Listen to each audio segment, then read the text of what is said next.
पूरा रबूपुरा सीमा हैदर के खिलाफ है। और सीमा हैदर, ये गलतफहमी तेरी कब दूर होगी कि कोई तेरे साथ नहीं है। Anyone can not with you. कब समझेगी तू? कोई तेरे साथ नहीं हो सकता। आया समझ? और तू जो बैठ के हमें प्रवचन दे रही है, कहीं हमारे खिलाड़ियों के बारे में नाम ले रही है, कहीं कुछ ले रही है? आई जुम्मा 8 दिन तुझे, और तू बन के बैठ की भारत की महारानी है। तू है कौन? समझ से बाहर। एक तो गर्मी इतनी, ऊपर से इसकी बकवाद, बस बीबी बढ़ा रहता है। आई बड़ी चल के महारानी, राधे राधे। मेरी राधा माता है, वो तेरी नहीं है, याद रख लेना। आई बड़ी चल के ये बनेगी सनातनी। पता क्या हो सनातनी? पता क्या मतलब हो सनातनियों का? पता क्या क्या कुर्बानी दी सनातनियों ने? पता है राम मंदिर बना, इसमें कितने लोगों ने कुर्बानी दी थी? पता है तुझे कुछ? लड़ाई लड़ते लड़ते कितने लोग शहीद हुए इस राम मंदिर के लिए? पता है? तू एक अद्धे का नाम ही बता दे। जब तुझे इतनी जानकारी है तो एक अद्धे का नाम बता दे तू हमें। लेकिन नहीं, तू कैसे बता देगी? तुझे पता तो कुछ नहीं। तुझे तो अपने धर्म का नहीं पता, हमारे का तो तुझे जब पता होगा। 40 साल तक तो तुमने वहां जाकर वो करा। बस पूछे मत ना, बस कम्युनिटी गाइडलाइन से कह नहीं सकती मैं। बस समझ जा, समझदार को इशारा काफी हो, जो कि तू समझदार बिल्कुल भी नहीं है। तुझे खोल खोल के बतानी पड़ती है, ठीक है? और सुन, दूसरी एक बात और तेरी जानकारी के लिए बता दूं, तू जो देसी का ठर्रा मार के बैठ जा सांझू लप्पू की गैंग, तू नू मान रही तू कहीं की बालिश टन्नी है, कहीं की महारानी है। तू है क्या? पानी भरती है तू हमारे सामने, कुछ नहीं है। हमें सनातनी बेटी, सनातनी लड़कियां, सनातनी महिलाएं मेरे भारत की। तू है कौन बे? कौन है बे तू? और रही बात लप्पू की, जो एपी सिंह बात करता है कि हम यूट्यूबर पाकिस्तानियों से मिले हुए हैं, उस एपी सिंह से मैं एक सवाल करना चाहती हूँ।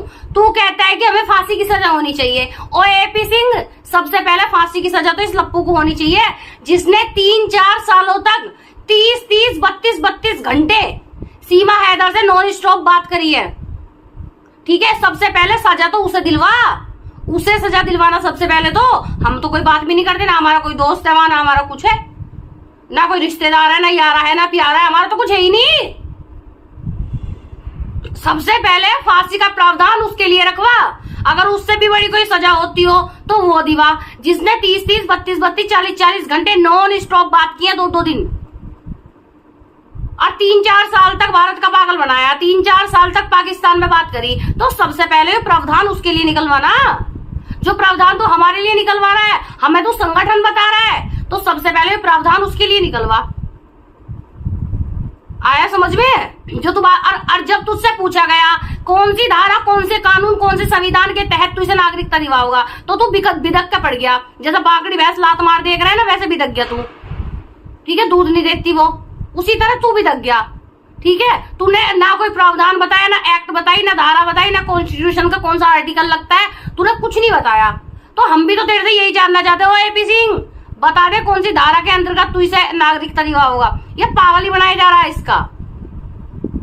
दूसरी बात, कौन सी, मैं कह रही हूँ सरकारी स्कूलों में पढ़ने वाले बच्चे, उनकी माएं दिन रात धक्के खाती हैं, जो बेचारियों का आधार कार्ड नहीं बनते ना, थोड़ा लेट हो जा तो बच्चों के 2-2, 4-4 साल भी स्कूल में जाने से लेट हो जाते हैं। लेकिन सरकारी स्कूल वाले भी ये कह देते हैं कि भाई जब तक आधार कार्ड नहीं है, जब तक तुम्हें एडमिशन नहीं है। जबकि उनके माँ बाप का जन्म भारत का, उनके दादा परदादा का जन्म भारत का, उनकी माओ का जन्म भारत का, फिर भी आधार कार्ड के बिना बालकों को दाखिले नहीं मिलते, एडमिशन नहीं मिलते। यो इतना बड़ा छतरी लिकड़ का आया है, यो उन्हें दाखिले दिवा देगा, ना उसकी माँ भारत की, ना उसका बाप भारत का, और उन बालकों को स्कूलों में इंजीनियर, वकील और क्या क्या टीचर और पत्रकार बनाने की घोषणा कर रहा है।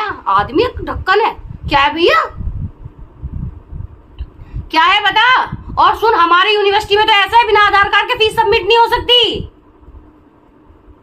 जबकि हमारे माँ बाप भारत के, हमारे दादा परदादा भारत के, उनके दादा परदादा भारत के, उनके भी दादा के दादा भारत के, उनके दादा के परदादा भारत के।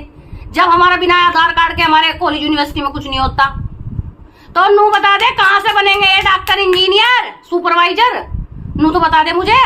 या बिना मतलब की मुंह के जुबान में हड्डी नहीं, कुछ बोल लो जा रहा, जो तेरे जी मारा वही बोलने जा रहा, वो स्टेटमेंट दिए जा रहा, नया कानून लाओगा, नई धारा लाओगा, नया संविधान लेकर आओगा, क्या लेकर आओगा नया, नू तो बता दे है कौन तू, कहाँ का इतना बड़ा छतरी है तू।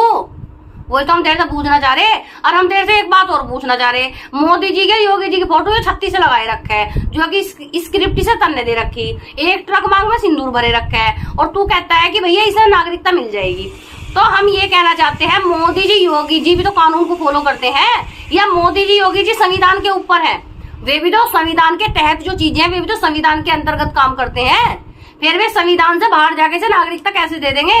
यो जवाब दे दे हमें। यो मोदी जी योगी जी को जो छत्ती से लगाए रखे है, हमारे भारत के प्रधानमंत्री, हमारे भारत के मुख्यमंत्री, यो कौन है भैया?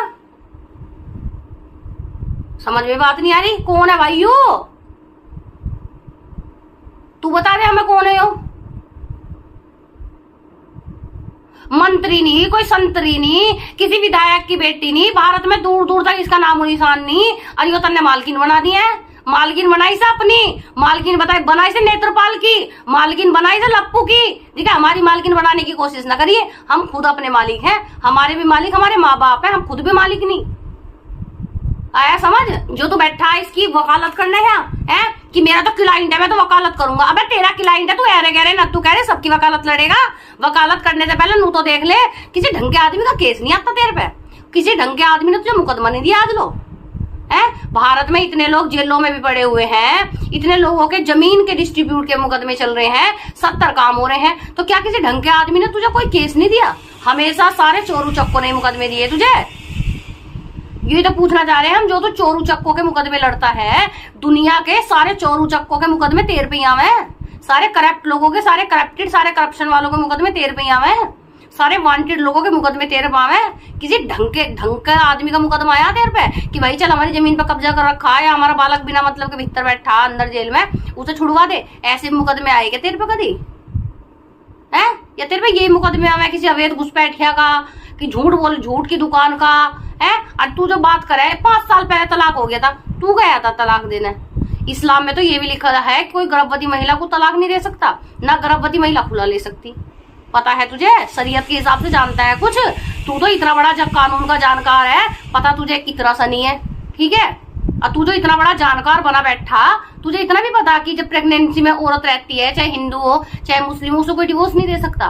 क्यों नहीं पता? शरीयत क्या कहती है? शरीयत पता है तुझे कुछ? ये हो रहा है, वो हो रहा है, ये हो रहा है, बच्चा क्या हो रहा, क्या हो रहा है? बात करा 25 बालकों के बाद बच्चे वहां से रेस्क्यू हुए दूसरे मुल्क से, गाने तू यहां गा रहा भारत में। तेरा ठेका ढा रखा दूसरे मुल्क के बालकों का, अपने मुल्क के बालक थम रहे देर पे। जब फिर रहे बेचारे सड़कों पे भीख मांगते, जिनकी किस्मत में ना शिक्षा है, ना खाना है, ना कपड़े हैं, ना लत्ते हैं, 2-2 रुपए मांगते फिरे वे, और तेरे जैसे ना ललकार का भगा दे हैं। उस मासूम बच्ची के साथ इतना गलत हुआ है जहां आस्था मां गई थी, तू गया एक बार भी? वो देश की बेटी नहीं थी, वो देश की बेटी नहीं थी क्या? या वो किसी और देश की बेटी थी? यो आई जुम्मा 8 दिन, यो तो तुझे इस देश की महिला लग रही। जो उस बच्ची के साथ इतना गलत हुआ वो इस देश की बेटी नहीं थी। जा चला जा, क्यों मेरे से सुना है? चल, बहुत दिमाग खराब हो रहा। चल भाई, वीडियो लंबी हो जाएगी, कल को निकल लूंगी इसकी खास के रोल। चलो लाइक